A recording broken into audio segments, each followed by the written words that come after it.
Welcome to Login Aid. In this video, I'm going to guide you on how to clear Facebook cache on iPhone. It is a very simple step.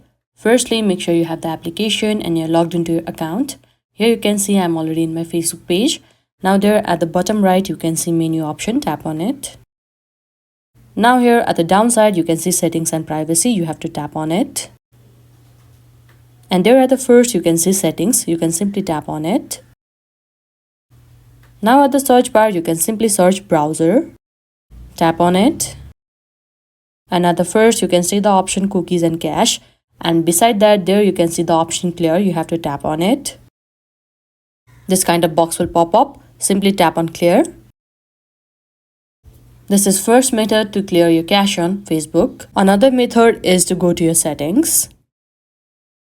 Now at the search bar, you can simply search for iPhone storage. Now tap on it. Now here you can see Facebook, tap on it. And there you can see the option offload app, you have to tap on it. This kind of box will pop up, simply tap on offload app. After that, your application will be offloaded. And after that, you have to reinstall the application. And this is how you can clear your cache on Facebook. I hope you found this video helpful. Don't forget to like this video and subscribe our channel Login Aid. Thank you.